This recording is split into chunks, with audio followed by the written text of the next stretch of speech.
welcome back to Weatherford Daze. I'm Rachel, this is Jason. We are the Weatherfords, and we are thrilled that you are joining us once again. We are on our last week of the month of the Discworld, Terry Pratchett's Discworld. We've been looking at 4 of the most well-known, most beloved of his books.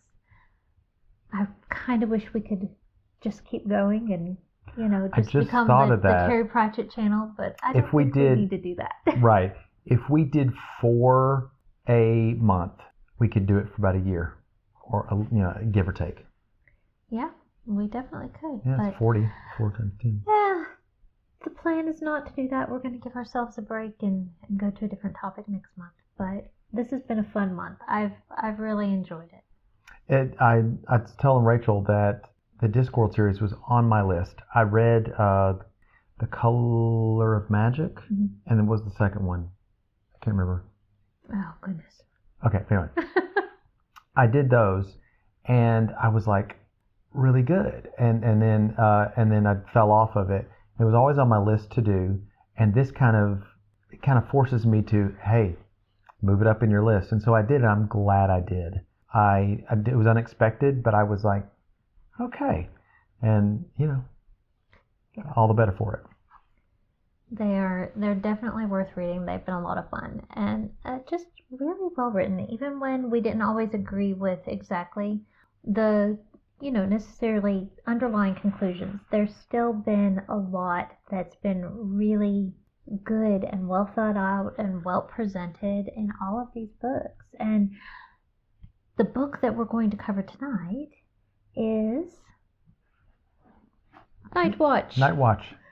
So this one's my favorite of the ones that we have gone over. I don't know that I would say that it's my favorite out of the entire Discworld oeuvre. Yeah, but it's up there. It is really up there. And this one I think is, I feel like most all of Terry Pratchett's books, it's not super plot heavy. There's a lot about the characters that you get come to know. And this one, though, I think is got a little bit more plot than a lot of the other ones, or a more detailed plot, though it still is very character reliant. I've seen videos where people said, just about books in general or movies in general, they said that character is plot.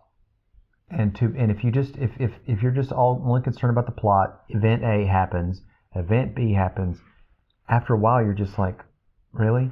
But when it's driven, some of the best books that you remember and the best movies and TV shows you remember were driven by the core of who these characters are. Mm-hmm. And it's not necessarily the events that happen to them, but how the events and them coalesce together to reveal something. And this is definitely, and I think definitely what this is about. It's amazing to me, though, how many themes he manages to cover in a book that seemingly the plot is so simplistic. Because when you sit there and you actually try to say, what is the book about? Then you find yourself going, oh, well, yeah, he covers this, and then he covers this, and then he covers this, and it's like, how is it possible to cover so many things in one book? And yet all of his books are very heavy and deep. Like, there's a lot to them that you could spend a long time dissecting them. They're not densely overwhelming. Yeah. It's almost like they're balanced. There's a breeze that blows through them. The word play and the wording is, you can almost hear them in your head as you're going, even when you're hearing some of the dialogue. And I mean, you're like, no wonder the BBC made things out of this, because he has a way of working, people stuttering when they go, that kind of thing. He has that written in there, and you're thinking, oh, this could just be a script. And it just feels real to me. They're kind of caricatures in some ways. We have things are, about them, but it just crackles. That's what I was, yeah.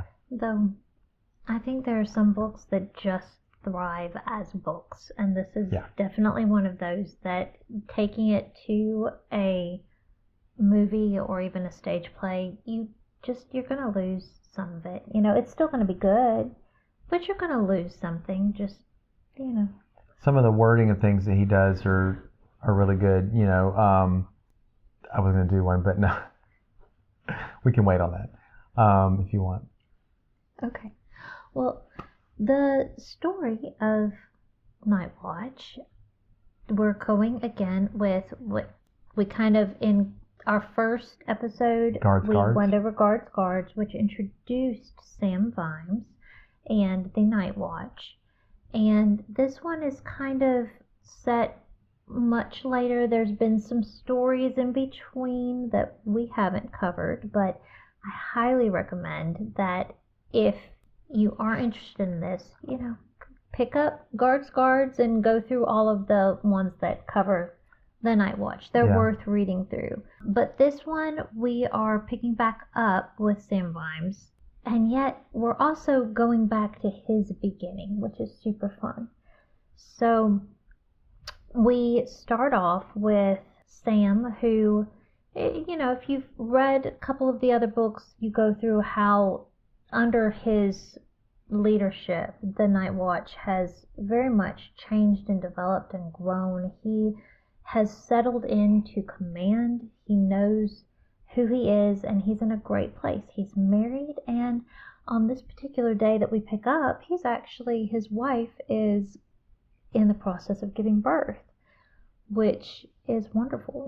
Things are really just going well. But, we still see that as much as things are going well, he is kind of regretting the fact that he's kind of been pushed into these powerful positions where he's rubbing shoulders with the high and the mighty. He's, your lordship.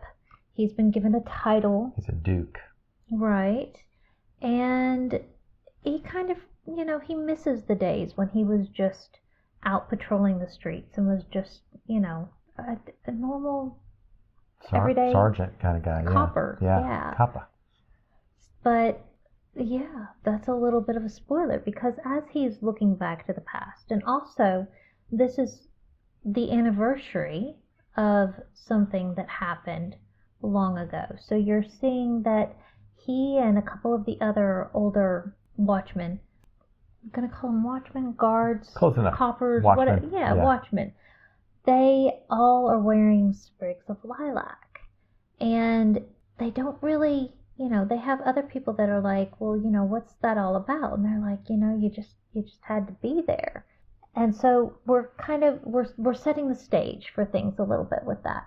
Another thing that's happening right at the very beginning is we find out that there have been several murders of watchmen going on at this particular time. They have a villain who has proved very difficult to catch. And what is his name? Carcer Dunn. I always want to say Cancer. Yeah. And he kind of is a cancer. Yeah. But that's where my mind went. But Carcer. So Carcer he's our big villain. And he's one of those that, honestly, he's probably one of the best villains that Pratchett wrote in any of his books. He's devious. He's smart. But he also, he kind of gives off a little bit of Joker vibes. Just, haha. Doesn't take anything seriously, but he's super smart. But when you talk to him, you kind of start doubting your own senses. Right. But Vimes is chasing him. He ends up on the top of the library. Yeah. At the Unseen University. Yeah. Library. And they are on a glass. What do you call those? They're like a dome. Like a skylight type thing, glass dome. Yeah. And he's, sitting there, and Carcer is taunting him, and just, There's lightning, right? Yeah. Yeah, it's real dramatic. Yeah, it's really dramatic. And then the dome breaks, and energy surges, and all of a sudden, he wakes up and finds himself not in Kansas anymore, Toto. Is he Starkers? Yeah, he's naked and gets picked up and basically thrown into prison, but things aren't right. He is going, everybody should know me. He actually runs up to his house to try and see his wife and realizes that his wife is a little girl or a young teen, whatever. Yeah. And, is just kind of going, okay, this is not right. This is not right. What's happened? So he's been transported back in time, which, that can happen, especially at the library of, magical university. If you remember when we talked about the librarian and right. how time is, kind of wibbly wobbly with this guy. Mm-hmm. So, yeah. But he, in the process of trying to figure out what is going on and how he got there and everything, he gets thrown into a jail cell beside Carcer. So he realizes that not only is he there, Carcer is there. Carcer actually manages to talk his way out of the jail cell, where Vimes is kind of still under suspicion. But right when he is about to attack the captain of the guard and try and just run, things shift and he kind of gets pulled out of time. And we discover, or he discovers, we all discover, that we have another old familiar face there, and that is Lucy, who we saw in Small Gods, who is his history monk. History monk, yes. He said, call me the sweeper. I wanted to say a time sweeper, and I was like, that's not right. He's a time lord. He's time lord. But, yes. But they don't meddle. They just keep things tidy. Right. They're time tidiers. I mean, he's a time sweeper, right? He just tidies things up and he sweeps as he goes along. He's very zen. They have he has a little rock garden and everything. So then Lucy actually takes the time to explain to him, what is happening and that they can help them. But you see, there's also something that Vimes has run into his old self already by this point, his younger self. And, he's recognizing what time it is and what's happening and what, was supposed to be happening. And that things have been messed up because he and Carcer are there. And specifically, his old mentor that really taught him and changed his perspective on what the guard was when he first came to work there, Carcer killed. And so the Lucy, is like, well, here's the deal, we could take you and send you back to your time, but things have already altered to the point that you don't have a mentor. If we take you back now, you're going to be a completely different person than who you are, because Sam Vimes out there doesn't have anybody to actually teach him what's right. He's going to be taken under the influence of these other people who are really, going to mess with his head. And so, they actually go, well, here's the deal. What you're going to do is you're going to take the place of your old mentor, John Keel. And see, oddly enough, history has a way of making things happen that are supposed to happen. Because you've ended up here with a scar, right where John Keel had a scar. And, you just... You have a need for an eye patch, so, and John Keel had an eye patch. Right. If I remember, yeah. Yeah. So, he kind of reluctantly agrees that he needs to do this, but, still not quite certain about what is supposed to happen or how he's supposed to do this, or, whether he even can do this, and just kind of still reeling from everything, but, realizing, okay, no, I can't leave my younger self in this pickle. I've got to try and fix things if I can. So they put him back in time, and he starts stepping up. And it's one of the most, I don't know, it's one of the most fascinating things, just as far as a character study. Because you give this man a mission, and he starts using his head and his street smarts and all the things that he's learned. And you get to be a part of the process of how he's thinking and processing, which really provides, this is the meat of the story, and why it's so interesting is you're getting into his head of how he's just making this work. And yeah, he manages to talk himself, to convince the captain at the time that he is in fact John Keel, and that, he really does want to make him not just a sergeant, but a sergeant at arms. So he's going to be, a level above the other sergeant that's there. And then proceeds to go and kind of just use psychology, I guess, and his knowledge of how all of these guys work to really be able to influence how things are supposed to happen. And it's fascinating. So you do see a lot of the early cast of characters start to build up. You get Colin, and some of the other early Colin. We folks. meet Nobby as a little street urchin. You meet him a little bit later. He's kind of his lookout, and they do kind of build up a little bit of the way things work. They're almost like, do you remember the TV show The Untouchables? It was about Elliot Ness and his group. They were given a free rein to do whatever you can to get Al Capone. And so then in this book you have The Unmentionables, which is kind of a play on that, where it's basically like, yeah, you guys have free rein to get your fingers dirty, get under your fingernails. And it's a little bit more than that with that. We'll go into that, but there's it deepens the lore a little bit. Because one of the first things that he does, as he starts to go out on patrol and to establish himself there, and, to try and take over the role of mentor to young Sam. Take Sam under his wing, yeah. Right. Yeah. So, we've got two of the same person. So we call old Vimes and young Sam, right? Yeah.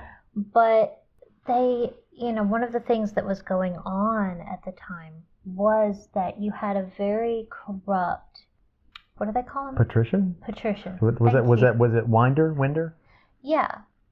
Which, I don't know. I called him Winder. I've heard other people call him Winder. I don't really care. Winder is fine. Yeah. So you have a very corrupt person in charge who is basically just kind of evil for evil's sake. And he's got he's got a curfew that anybody that's caught out on the streets after curfew, the night guard are supposed to gather them up into a wagon. It's a hurry up wagon. And take them and deliver them to the Unmentionables. But the thing is everybody knows that the Unmentionables, they just torture people. And you've got somebody in charge there that's really seems kind of insane, just really evil. But a lot of the people will bribe the guard to let them go before they're delivered. So the guard is accepting bribes from people if they don't, and yet they're still delivering some of the people to the Unmentionables, but not as many as they actually find out on the streets. And then once people kind of pass through those doors, they don't come back. Or they don't come back the same way they went in. So it's just a really, and one of the things that, Vimes, when, he kind of confronts young Sam and is like, you're accepting bribes, why are you doing that, and he's like, well, everybody does it, and also, he's going, and do we not, don't realize what they're doing to people. And he's like, well, everybody knows that they torture people. And he's like, and why is nobody doing anything about it? And young Sam is like, because they torture people. Right. It's like, well, I mean, we don't want to be tortured. So it's kind of this idea of everybody's just going along with something that's very bad, and nobody is standing up because nobody feels like they have the ability to stand up. Well, that reminds me of the scene in Guards, where as soon as somebody stood up against the whole sacrifice people to the dragon thing, he gets beat down. And that's the thing is Vimes saw that, and some of the people in Ankh-Morpork saw that too. But how he goes about going, kind of inspiring people to not have that happen, and then where that turns up is an interesting story. Well, and that's the thing too, is Vimes knows from having been there before that there is a revolution brewing. There's people that are not happy. There's people that are kind of moving and shaking. And there is going to be a change in government. So there's a revolution, there's a massacre, and there is somebody assassinates the patrician Winder, and another person gets put into place. Of course, Vimes also knows that the person that gets put into place ends up being just as bad as the one that was there. So he knows, he's seeing people talking about how, oh, well, we don't need this one, we need this one. And, he's going, yeah, no, you don't want him either.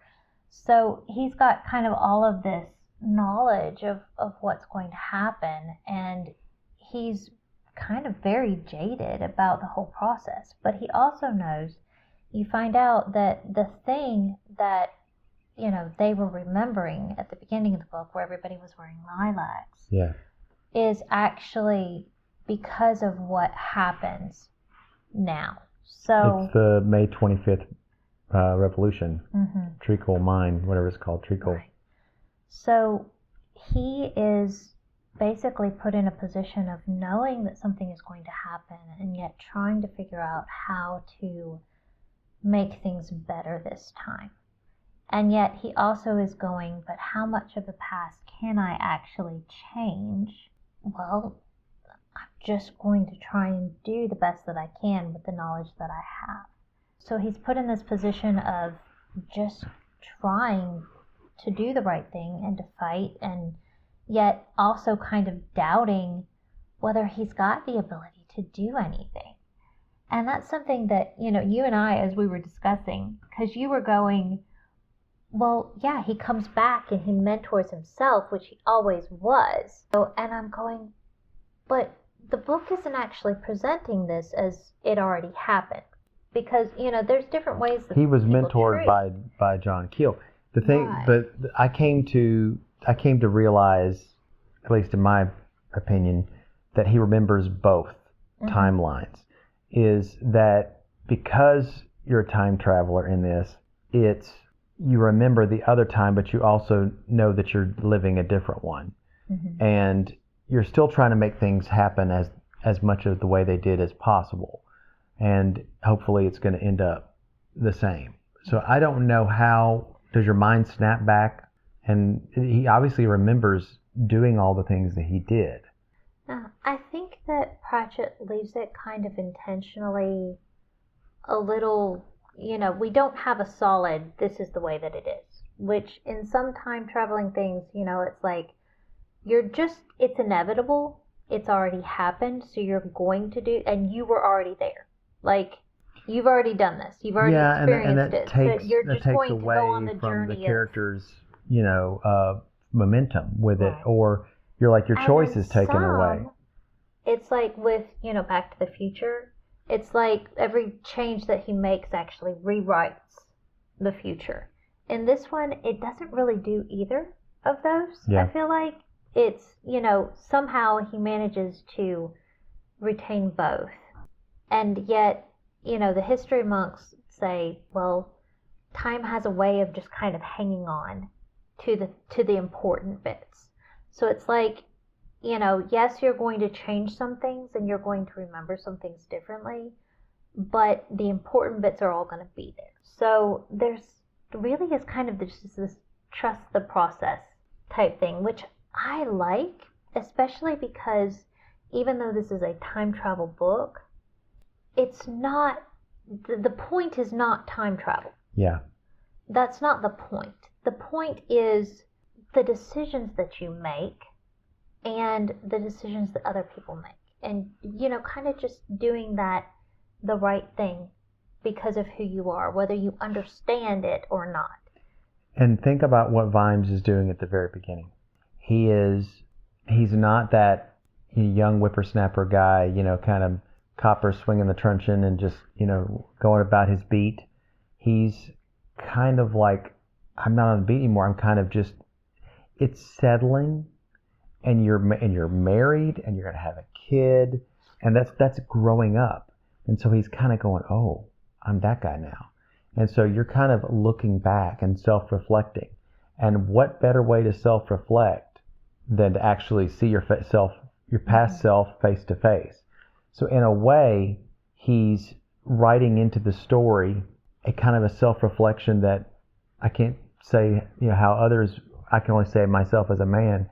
When you get to a certain age, you look back at your younger self and you go, oh, man, if they only knew, what I know now. But the thing is, though, if they knew what I know now, they wouldn't have made the decisions that led to me. Mm-hmm. And so that's kind of where I come with that is you can live a life with regrets. But I heard a quote one time that said, regret is just something that etches itself on your life and creates character. Someone who lives with no regrets is that person without character. Because those regrets, those things you wish you could change but you can't, and you accept that, and it etches itself onto you, onto your personality, that's where character comes from. And I've always remembered that quote from this forgettable movie. But that's where I came at with that, is this is the time travel element is just, like you said, a story. It's a plot device, but the story of his self-reflection and development of it as a character is the core thing. Mm-hmm. And that's why it works. He doesn't get hung up on the mechanics of it, which a lot of people can in science fiction. In this fantasy, he's kind of like, let's go with it. Let's let the story take you where it wants to take you. Don't get hung up on it too much. Mm-hmm. And it is really interesting because at the same time that he ends up actually influencing and shaping himself, when he was younger, and still manages to give those lessons about what it is, to do what's right, how to look at the world and just, sort out the truth from the lies and, see people. And, he teaches him how to fight, but more importantly, he teaches him how to think, himself, how to think. But at the same time, too, he learns lessons from becoming essentially his own hero. He becomes his own hero. And in doing that, in times when he's tempted to give up, in times when he's tempted to, they reference throughout the book that, he has a beast within him. And it's basically just this, when you kind of are pushed so hard that into a corner that you just snap, and, the beast comes out and you just start reacting out of this, fury, right? And then when, your rational thought comes back, it's like you're pushing the beast back inside. Back in the cage. Right. And so, he's, over the years, he's recognized that, he has this part of himself that he has to control. And he can't just let it take over, but it can be something, that part of himself that he can use. So he talks about it, it'll come when it's called. When you see an injustice that you just, you can't stand back anymore and wait. You can't think. You have to just let that beast come and help you and give you strength. is kind of the way that I read it. But, he also knows that you can't let it take over, or you are no better than the people that you're fighting against. And that's also a lesson that he ends up teaching his younger self. And seeing himself, young Sam, looking at him with such trust and admiration actually helps him to rein that in as well. When it threatens to become too much for him, then he's able to go, no, I've got something to live for here. I've got to keep going. I've got to keep pushing. So it really is kind of cool how it's an interesting dynamic. Yeah, how all of that's working. And the other thing that kind of keeps him sane through all of this is he had a cigar case that his wife had given to him. It was engraved. Sybil used to be Ramkin. Mm-hmm. And he had lost it, when he first came and got robbed and beaten and, all of his clothes gone. He'd lost it, that cigar case. And the monks actually, in that moment of he's just going, I don't know if I can even do this, there's a little bit of a temptation there, right? That, when he was first, we first meet him, he's kind of reflecting how he misses how it used to be and, being back on the street and just, when things were simpler. And getting back into that kind of feels good. And he's kind of tempted by that. But, and he's almost kind of losing, like, is there even a future anymore? What am I, even fighting to get back to? Or am I just stuck here?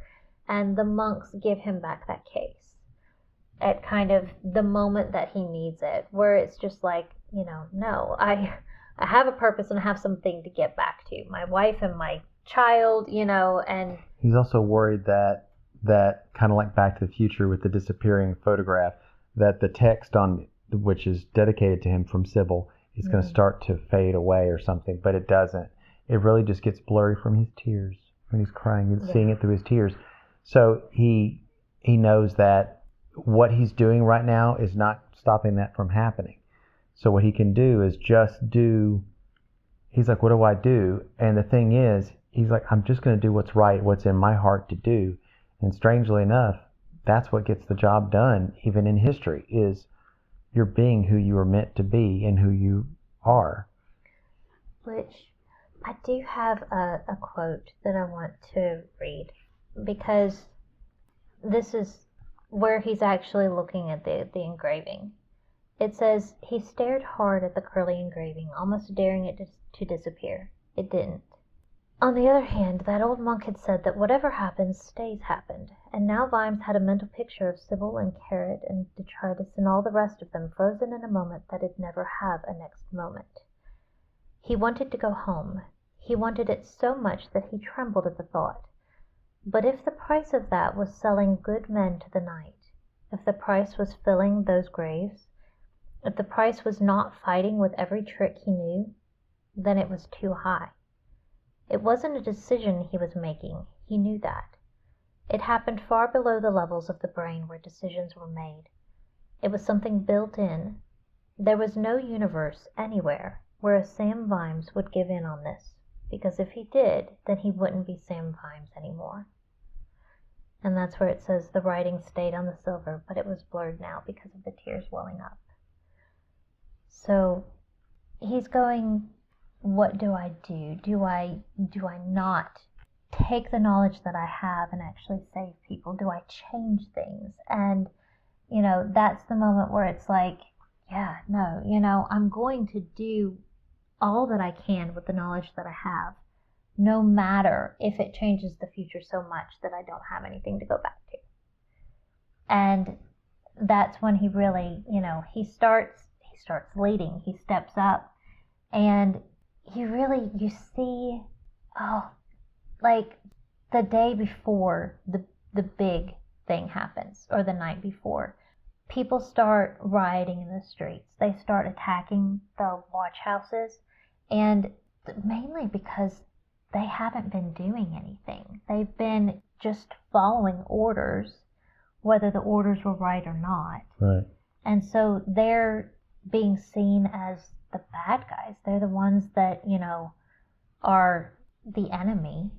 And so that's, the first place that people are going to attack. And when everybody else is like boarding things up and preparing for a siege, Vimes is like, nope, keep it open.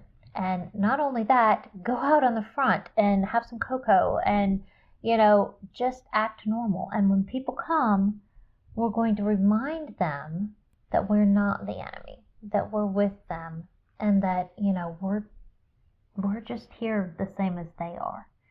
But before that, he started, kind of changing the things. It's like, we're not going to take people to the unmentionables anymore. We're not going to accept bribes. We're going to actually change the way that things are going. Right. And start actually doing things the right way, regardless of orders. And, well, it's almost not even, regardless of orders. It's just we're going to interpret the orders the way that we actually want to. And, so that's another kind of theme of the book is, what do you do? How much room is there to do things the way that you want to do? And because there's kind of a fine line there. And he kind of goes, well, yeah, Vimes can get away with not following orders because he's Vimes. But we don't want everybody necessarily to not follow orders. Well, it's an internal moral compass is right. how he leads by. And you notice that throughout a lot of these books is that they're that very thing that is within you to want to do good and want to do the moral thing. It just so happens that, Rachel and I interpret that as, that is something that God placed into the heart of man that goes against all the, natural selection and everything. It's something that's, what is right and just and all that kind of thing that, Pratchett is like, well, it's built into us and it comes out, but who built it? That's the thought. But and it does raise a lot of questions. Like, that's the biggest question I think in this book is, this idea of how do you know? Vimes obviously knows what's right because he's from the future. He already knows where history ended up. He's got this, omniscience, right? Kind of. From being from the future. But all the rest of the people, he also has a lot of compassion on all of these people that he knows. He knows who they are, but he also knows that they're being dumb in the way that they're thinking right now. But he's got a lot of compassion because he remembers what it was being there and not knowing. And yet he is able to, because he has that, foreknowledge, to be able to guide them in a better way this time, which I think is a really interesting thing from a Christian perspective, because so many, we're all in that exact same position of we can try and do the best thing that we know how to do, but we don't have that knowledge. And that's where we're relying on somebody that already knows the future. We're relying on God and the fact that we have His Spirit inside of us as believers to lead and guide us and direct us, because we're trusting the one who knows the future. And He's patient with our dumbness. Yeah. Because we're like, there's characters in here that are like, it's the eye roll thing, and I'm thinking about how many times, Jesus was talking to somebody and they said something that was just the most unthinking thing ever, and so stiff-necked, and here he is, and they still didn't get it, and the patience. Terry Pratchett would have been super excited that I'm sitting here going, comparing. You've got exactly what we need as human beings in this book. You've got somebody that knows the future to lead the way. Right. And that's exactly what we need, And yet for him it was like, well, that's an impossibility. It's nice to have, but it's an impossibility. And I'm going, it is. It's a possibility. There we go. That's exactly what we need. There's a possibility. This is how we can actually navigate as human beings. Otherwise, we are just lost. But what a cool hope, and what a cool analogy. The difference between that is Vimes is purely human. And they do go through the whole revolution. Mm-hmm. And there are those that lose their lives. You did mention Winder. Winder. He's assassinated. But who assassinated him? Yeah, Lord Vetinari when he was he was just Havelock Vetinari. Right. He was and honestly I was like, I didn't expect, because when I see Vetinari I think of this kind of and this guy was like, kind of sly and ninja kind of, and I'm like, what? We find out that he is in like the assassin school now. Yeah, school. Yeah, he's in training, but he also has an aunt who's very political, who's known as the Madam, and she's the one that kind of really manipulates things. Mezzarole, yeah. Right, she's the one that is actually orchestrating the entire revolution, and he is kind of just answering to her at this point. So he does have, a huge part to play in this changing out of patricians, which is very interesting because you're going, you're seeing, I see how he got involved in the politics and how he could end up being... The new guy's name is Snapcase. Yeah. But of course we know that Snapcase is going to be eventually voted out, or something happens, and then Vetinari is going to be the guy. He's known as a madman, right?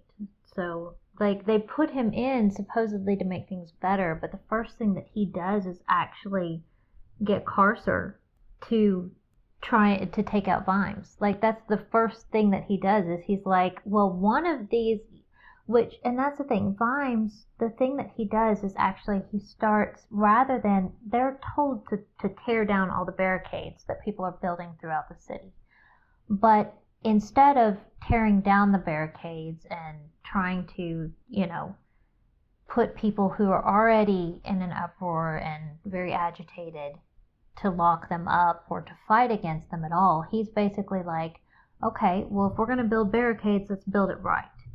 So he is just kind of going, we're all just people here. And he doesn't really declare a political side. He's just going, we're just keeping the peace. We're keeping the peace by keeping everybody safe. We're not against them.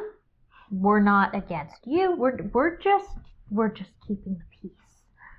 And so his entire strategy is kind of just to remind people that they all know each other and they all just want to be okay. It's like, we're not trying to have anybody hurt. We're not trying to attack. We're just calming things down.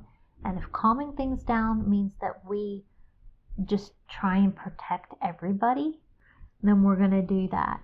So he's got the soldiers that are sent out there, he's got their grannies and stuff up on the top of the barricades, telling them, now you just stop that or I'm going to tell everybody, What you did when you were 11. Yeah.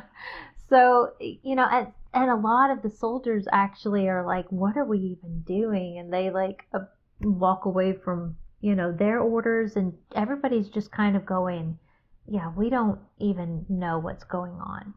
But everybody in Vimes's area is okay. They're safe. There's no fighting in that area. Things are kept calm, which everywhere else throughout the city, there's chaos going on and people being killed, and,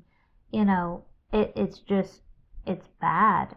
But, of course, the new patrician, instead of actually going, wow, that's really great, he sees Vimes as a threat and he wants to eliminate him. And he's influenced by Carcer as well, because, Carcer knows who Vimes is and doesn't like him, obviously.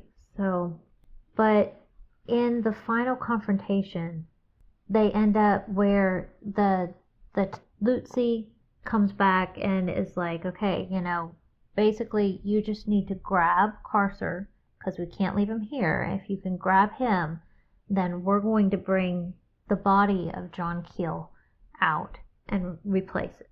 So they're going to swap. So it's going to look like John Keel died at that point, which is what he was supposed to have actually done. And then Vimes and Carcer will be sent back to their place in time. So there's like this one last confrontation where Carcer has come out and, basically been ordered to kill Vimes. And it looks like he does do that, but disappears in the process. And they get back home. There's one final big confrontation that involves... It's in a cemetery. Because older Sam Vimes is kind of, it's almost like he's almost kind of metaphorically raising a glass to those who passed, because it's the anniversary of the revolution. This is also after he rushes to save his wife in childbirth and brings the doctor that he met in the past. And he has stalkers. On a wizard's broom. It's with the one with red Cully, and it's kooky. Yeah, but he wouldn't have known about that doctor if he hadn't met him in the past. Yeah, Lon Mossy, and realized Dr. that Mossy. There's this doctor that actually specializes in helping women who are having issues in childbirth that the midwives can't help. So that was kind of a cool, Yeah. If he hadn't gone back in time and done this, then he wouldn't have known about this doctor and been able to bring him when his wife needed him. So that was kind of a cool little, it all happened for a reason, and it turned out for the best. He was able to save his wife and his son, and... But Vimes, how does Vimes get rid of Carcer? Yeah. Go ahead. He doesn't kill him in vengeance, although Carcer frankly deserves it. Mm-hmm. He takes him back to put him on trial, and does the Sam Vimes without the beast thing to do, and he wants it to be such a fair trial that when they do, but he does talk about greasing the trap door of the hangman's gallows, that it'll slip and swing. He wants him to be killed the right way, though. So fair trial, or just he wants it done legally. So I guess through all of this, you really get kind of he's being tempted and pushed and tried to see, at the heart of him who he is. And just, with it all, he ends up proving that he is uncorruptible. He really truly is. He's going to do the right thing because he knows what the right thing is. And he knows what the right thing is, oddly enough, because he taught it to himself 30 years ago. So. Right. The thing is, Vetinari, the current patrician, he notices what's going on, and he kind of intimates that he has known all this stuff occurred before. And it's hard to tell because Vetinari is so, the way he says things, with the kind of, you're like, does he know? But the Sam Vimes' son is named Sam. And I think we see him again. Mm-hmm. But it does kind of really end it on a very, kind of, it's not super sad, not super happy note, just kind of is. And Sam's going to be all right. And it kind of just, mm-hmm. ends that way, just, with the rain softly starting to fall. Kind of washes away a lot of the pain of the past. Yeah. I think it's one of those stories that it shows, it doesn't tell necessarily. Yeah. There's a lot of, the themes of it, of, you've got the revolution of the doing what's right, how you know what's right, and the kind of the going along to get along, the fear that, there's so many themes in there. And at the end of the day, you're left with, he's a good man. You really end up liking Vimes. The patrician is still kind of we're not sure whether we actually like him or not. He's good for the city, and I think that that's why he's there for so long. But is he good? Is he doing things for the right reason? Don't know. But we're glad that we have a Sam Vimes in the city. Speaking of the city, these are little asides. I don't know how they relate too much to what you're saying. One thing that struck me toward the end of the book was how much Terry Pratchett had a handle on what a city does, fantasy or modern. He said that it changed things for hundreds of miles around a city. And all the different food, this many eggs and this many fish and this many cattle had to die every day. And it's just, you don't realize how much of a machine this all is. The tallow and the docks and these things coming in from, he understands all those things that we just kind of take for granted, sociologically speaking, or, just in a modern city. And he works into a fantasy city, and you're like, even fantasy cities are still cities, and they still operate on, humans needing sustenance. They need clothes, they need all these different things. And because of that, there'll always be a need for a night watch. There'll always be a need for those kind of people, because people are imperfect.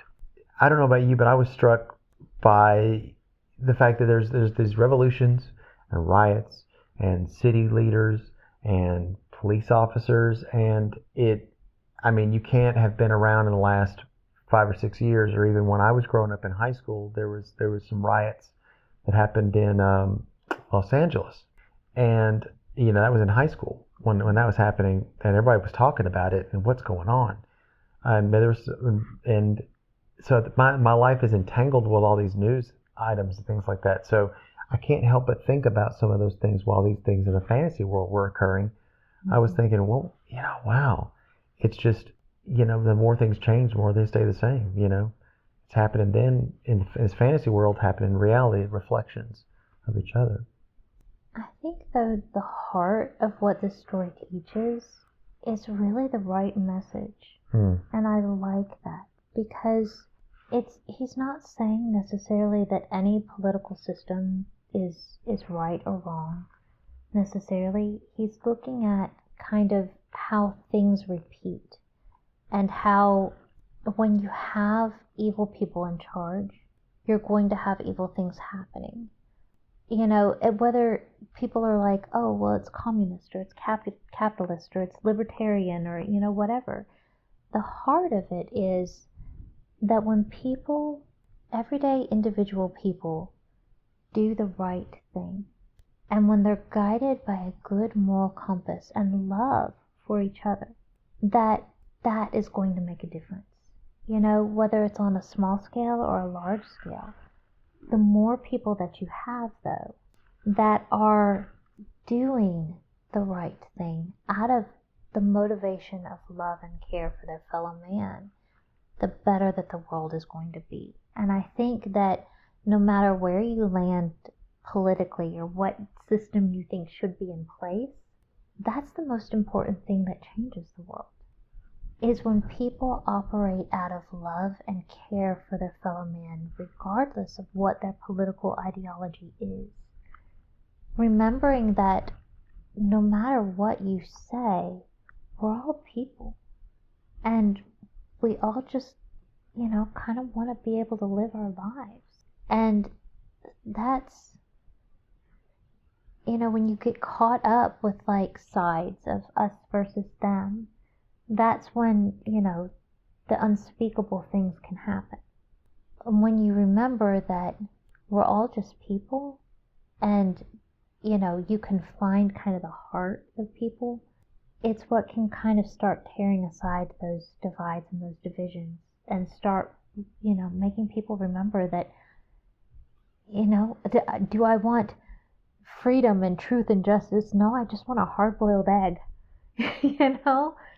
That's a reasonably priced hard-boiled egg. I'll just say that. I won't say anything else about that. It's like, I want to be able to eat. Yeah. And the other thing is, I think the cynical part of a lot of people is probably the same cynicism that Sam Vimes had before this whole thing, before he kind of stepped up. he says, here's a quote, he says, "Don't put your trust in revolutions. They always come around again. That's why they're called revolutions. People die and nothing changes." And that was the cynical kind of way of looking at things, is it's just going to happen again. It is, and there are, echoes of that in the Bible where it says there's nothing new under the sun. Man is meant to live but a few years, and it's vanity. All is vanity. You have to remember, when Jesus came, people were wanting a revolution. They expected that was what he was going to do, and they wanted it to happen in the natural world. They wanted it to happen. They were more concerned about, like you said, eating. Where's my next meal going to come from?